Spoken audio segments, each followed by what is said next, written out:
کے لیے انتہائی خوشی کی بات ہے کہ ہم خدا کے کلام کے وسیلہ سے جو تسلی اطمینان پاتے ہیں تو ہم روحانی خوراک پانے کے لیے، روحانی خوراک نوش کرنے کے لیے ہم سب یہاں پر جمع ہیں تاکہ ہم اپنی روح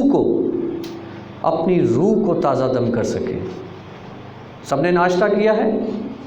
نہیں، سب نے ناشتہ کیا ہے، جسمانی خوراک ہم نے لی ہے قوت توانائی کے لیے، لیکن اب ہم یہاں پر جمع ہیں تو روحانی خوراک حاصل کرنے کے لیے تاکہ ہماری روح تازہ دم ہو، روح کو قوت ملے۔ تو روح کی قوت کیا ہے؟ خدا کے منہ کی باتیں، خدا کا کلام جو ہمیں روحانی طور پر مضبوط کرتا ہے۔ آج خدا کے کلام میں سے جو مرکزی حوالہ تلاوت کیا گیا، امثال اس کا 28 باب اور اس کی 13ویں اور 14ویں آیت، تو یہاں ایک بار پھر میں اس کو پڑھوں گا۔ یہاں لکھا ہے کہ جو اپنے گناہوں کو چھپاتا ہے کامیاب نہ ہوگا۔ سب سے پہلی بات کہ جو اپنے گناہوں کو چھپاتا ہے وہ کامیاب نہ ہوگا۔ ہر شخص گناہ کرتا ہے، ہر شخص گناہ گار ہے، لیکن بات یہ ہے کہ گناہوں کا اقرار کرنا، کیا ہم میں اتنی جرأت، اتنی ہمت ہے کہ ہم اپنی غلطیوں کو مانیں بجائے اس کے کہ ہم شرمندگی محسوس کریں؟ تو یہاں پر خدا کا کلام کیا کہتا ہے کہ جو اپنے گناہوں کو چھپاتا ہے وہ کامیاب نہ ہوگا۔ اپنے گناہوں کو چھپانے والا شخص کامیاب نہیں ہو سکتا، وہ ہمیشہ ناکامی کا سامنا کرتا ہے، اس کے سامنے ہمیشہ ناکامی ہوتی ہے۔ اور لکھا ہے لیکن جو ان کا اقرار کر کے ان کو ترک کرتا ہے اس پر رحمت ہوگی۔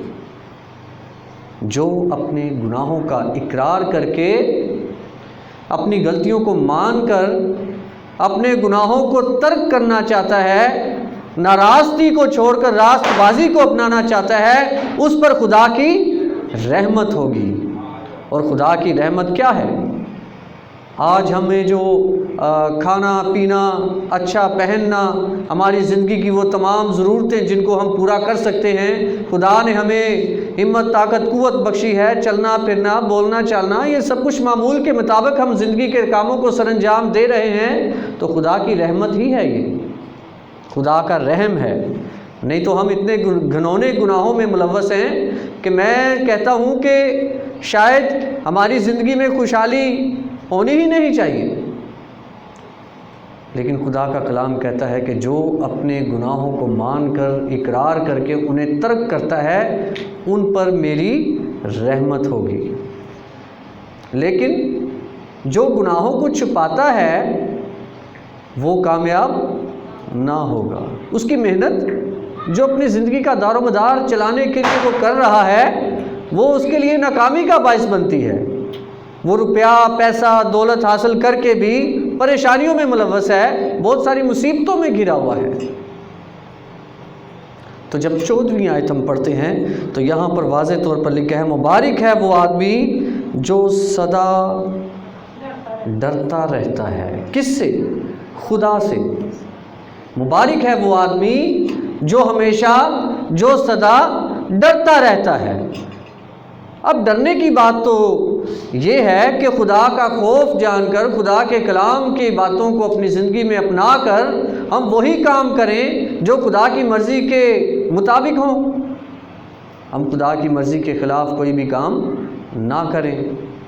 ایسا نہ ہو کہ خدا ہمیں جو سزا دینا چاہتا ہے ہماری ناراستی کے وجہ سے، ہمارے گناہوں کی وجہ سے، ہم تو غلطیاں کوتاہیاں کر کے بھی ان کو مان نہیں رہے، تو اس کا مطلب ہے کہ ہمیں سزا تو ملنی چاہیے، اور وہ خدا کا کلام کہتا ہے کہ وہ نہ کامیاب ہوگا بلکہ خدا کا غضب، خدا کا قہر اس پر نازل ہوگا۔ لیکن جو اپنی غلطیوں کو ترک کرے گا اس پر میری رحمت ہوگی۔ جو کچھ وہ چاہتا ہے وہ تمام نعمتیں برکتیں وہ پاتا رہے گا۔ اور جب 14ویں آیت کا دوسرا حصہ پڑھتے ہیں، لیکن جو اپنے دل کو سخت کرتا ہے مصیبت میں پڑے گا۔ اب سخت دلی کا مطلب یہ ہے کہ ہم سن کر بھی کانوں میں سنسناہٹ ہے، لیکن اس بات کو ہم اپنا نہیں رہے، اس بات کو ہم اپنا نہیں رہے، بلکہ اس بات سے ہمارے دل برگشتہ ہیں۔ اس بات کو اگر ہم اپنا لیں گے تو ہو سکتا ہے ہمیں کافی دنیاوی طور پر جو چیزیں ہمیں میسر ہو سکتی ہیں ان سے وہ ہم حاصل نہ کر سکیں۔ ہم تو کامیاب ہونا چاہتے ہیں، لیکن جب تک آپ خدا کا ڈر اور خوف اپنے دلوں میں نہ رکھیں گے آپ کامیاب نہیں ہو سکتے۔ ہماری زندگی میں وہ تمام نعمتیں برکتیں تب آئیں گی، خدا کی رحمت تب ہوگی جب ہم خدا کے ڈر اور خوف میں اپنی زندگی کو گزاریں گے۔ اور خدا کے کلام میں بھی لکھا ہے کہ جو خدا سے ڈرتے ہیں، جو خدا کے ڈر اور خوف میں رہتے ہیں، خدا کے فرشتے ہر وقت ان کے چوگرد خیمہ زن رہتے ہیں، تاکہ ابلیس کی آزمائشوں سے، شریر کی شرارتوں سے خدا اپنے لوگوں کو محفوظ رکھ سکے۔ اور جو لوگ خدا کی مرضی کو پورا کرنا چاہتے ہیں، پھر خدا کے فرشتے اس کی حفاظت کرتے ہیں تاکہ وہ لوگ جو خدا کی مرضی پر چلنا چاہتے ہیں وہ خدا کی مرضی کو پورا کر سکیں، ابلیس شریر ان کے راستے میں رکاوٹ نہ بن سکے۔ اور عزیزو، ہم ایک دوسرے کے لیے ہی رکاوٹ کا باعث ہے۔ اگر کوئی اچھائی کرنا چاہتا ہے، کوئی نیکی کرنا چاہتا ہے، تو شاید ہم ایک دوسرے کی وجہ سے ہی اس سے غافل ہو رہے ہیں۔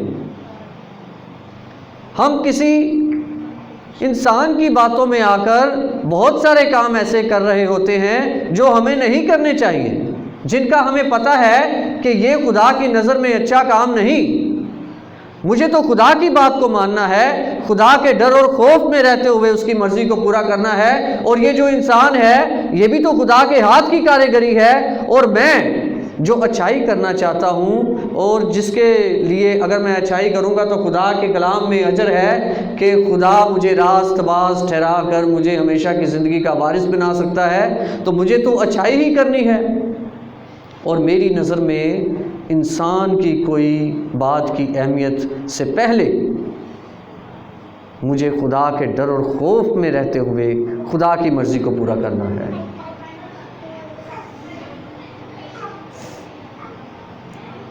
اور جب ہم خدا کے کلام میں یسایہ 66 باب میرے ساتھ سب نکالیں گے،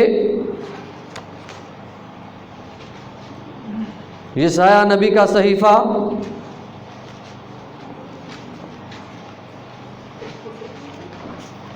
اس کا 66 باب اور اس کی پہلی 2 آیات میں آپ کے سامنے پڑھوں گا، سب غور کریں گے۔ یسایہ نبی کا صحیفہ اس کا 66 باب اور اس کی پہلی 2 آیات، یہاں لکھا ہے کہ خداوند یوں فرماتا ہے کہ آسمان میرا تخت ہے اور زمین میرے پاؤں کی چوکی۔ آسمان میرا تخت ہے اور زمین میرے پاؤں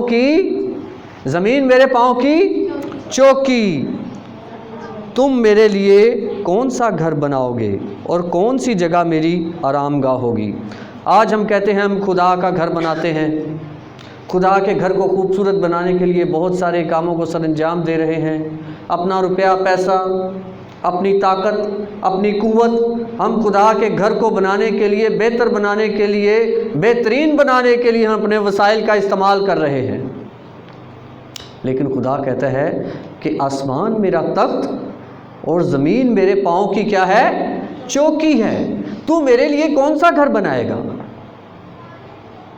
انسان تو اس دنیا میں رہتے ہوئے بہت سارے دعوے کر رہا ہے کہ میں خدا کا گھر بناؤں گا، میں خدا کے گھر کے لیے یہ کروں گا، خدا کا گھر بہترین ہونا چاہیے، میرے وسائل ہیں تو میں اپنے وسائل کا استعمال کر کے میں خدا کے گھر کو بہترین بنانے کے لیے اپنی دولت کو، اپنے روپے پیسے کو، اپنی زندگی کو صرف کروں گا۔ لیکن خدا کیا کہتا ہے کہ آسمان میرا تخت ہے اور زمین میرے پاؤں کی چوکی، تو میرے لیے کون سا گھر بنائے گا؟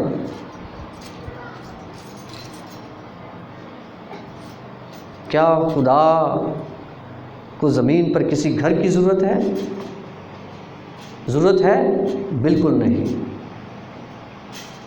کہ آسمان اور زمین تو اسی کی خلق کی ہوئی چیزیں ہیں، تو خدا کہتا ہے کہ آسمان میرا تخت اور زمین میرے پاؤں کی چوکی ہے، اور تو میرے لیے کون سا گھر بنائے گا؟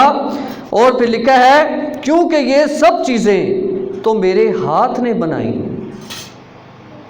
خدا کیا کہتا ہے؟ کیونکہ یہ سب چیزیں تو میرے ہاتھ نے بنائی اور یوں موجود ہوئیں۔ خداوند فرماتا ہے لیکن میں اس شخص پر نگاہ کروں گا، اسی پر جو فریب اور جو غریب اور شکستہ دل ہے اور میرے کلام سے کانپ جاتا ہے۔ خدا کہتا ہے کہ یہ چیزیں جتنی دنیا میں موجود ہیں یہ سب میرے ہاتھ کی کاریگری ہیں، اور میرے بنانے پر ہی تو یہ موجود ہوئی ہیں، لیکن میرا فضل، میرا رحم اس پر ہوگا جو غریب اور شکستہ دل ہے۔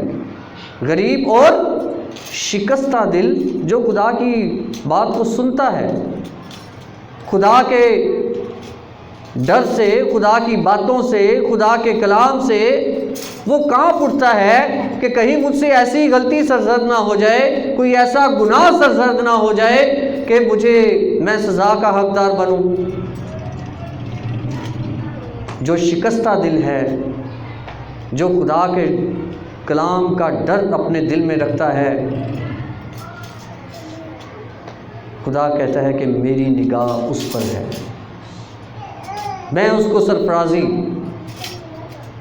وہ تمام نعمتیں، وہ تمام برکتیں وہ جو چاہتا ہے میں اسے دوں گا، کیونکہ وہ اپنے گناہوں کا اقرار کر کے شکستہ دلی دکھاتا ہے کہ خدایا میں نے یہ غلطی کی ہے اور میں اس کا اقرار کرتا ہوں، تو مجھے معاف کر، کیونکہ میں اپنی زندگی کو صاف رکھنا چاہتا ہوں، میری زندگی تیرے حضور مقبول ٹھہرے، ایسا نہ ہو کہ میری زندگی میں کوئی ایسا کام میں کر رہا ہوں جو تیری نظر میں نامنظور ہے۔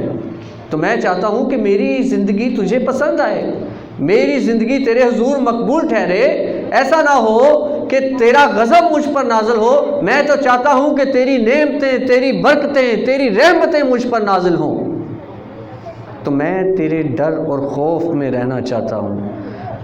تو پھر خدا کا کلام بھی اس بات کی تصدیق کرتا ہے جو شکستہ دل ہے، جو غریب ہے، میں اپنی رحمت اس پر نازل کروں گا۔ پھر خدا اس کے لیے آسمان کے دریچے بھی کھولتا ہے تاکہ وہ کسی نعمت کا محتاج نہ رہے۔ اور ہم نے خدا کے کلام میں کیا پڑھا امثال 28 باب میں کہ جو اپنے گناہوں کو چھپاتا ہے وہ کبھی کامیاب نہ ہوگا۔ اس نے غلطی کی ہے لیکن وہ اس کو چھپاتا ہے، لیکن خدا کا کلام کیا کہتا ہے کہ وہ کبھی کامیاب نہ ہوگا، وہ سزا کے لائق ہے، کیونکہ خدا کا کلام ہمیں مجرم ٹھہراتا ہے۔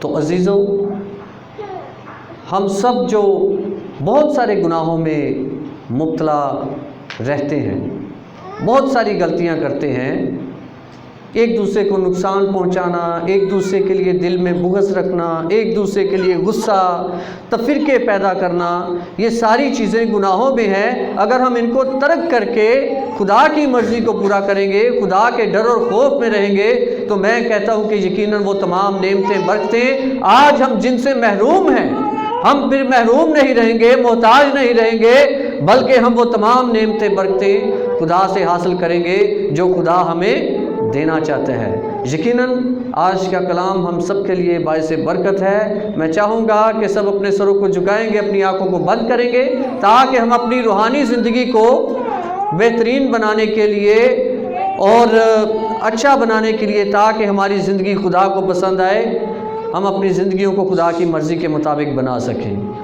سب اپنے سروں کو جھکائیں گے، اپنی آنکھوں کو بند کریں گے۔ خدا عظیم، تو جو آسمان پر تخت نشین ہے، کل دنیا کا خالق اور مالک ہے، تیرا شکر کرتے ہیں اس وقت کے لیے جو تو نے اب تک ہمیں سلامت رکھا، اور یہ ہماری زندگی جو تیری ہی دین ہے، تو چاہتا ہے کہ ہم تیری شکر گزاری، تیری عبادت کریں، اور وہ تمام نعمتیں برکتیں تجھ سے حاصل کریں جو تو ہمیں دینا چاہتا ہے۔ اور یقیناً جب ہم تیرے ڈر اور خوف میں رہتے ہوئے تیری مرضی کو پورا کریں گے تو پھر تیری رحمت ہم پر نازل ہوگی، اور ہم کسی نعمت کے محتاج نہ ہوں گے، بلکہ وہ تمام نعمتیں برکتیں تجھ سے پا کر اپنی زندگی سے لطف اندوز ہوں گے، جو ہماری زندگی کو خوشحال اور شادمان بناتی ہے۔ تیرے کلام کی باتیں جو روحانی طور پر ہمیں قوت بخشتی ہیں، ابلیس کے تمام منصوبوں سے، ابلیس کی تمام آزمائشوں سے لڑنے کے لیے ہمیں طاقت بخشتی ہیں، ہمیں قوت بخش، عقل اور دانش سے نواز، تاکہ ہم سمجھداری سے تیرے کلام کی باتوں پر چلتے ہوئے ابلیس کا مقابلہ کرتے ہوئے ہمیشہ تیری قربت میں پلے بڑھیں۔ اور جتنے لوگوں نے تیرے کلام کو سنا، سب کو ہمت، طاقت، قوت بخش، ذہنی طور پر مضبوط کر، دل کے ارادوں کو پختہ بنا، تاکہ تیرے کلام کی باتوں کو عملی طور پر اپنی زندگی میں اپنا لیں، تاکہ شریر کو موقع نہ ملے کہ وہ تیرے لوگوں کو تجھ سے غافل کر سکے، بلکہ تیرا کلام ہماری زندگی میں پھلدار ثابت ہو۔ سب کچھ مانگتے ہیں تیرے پیارے بیٹے اپنے خداوند یسوع مسیح کے وسیلہ سے، آمین۔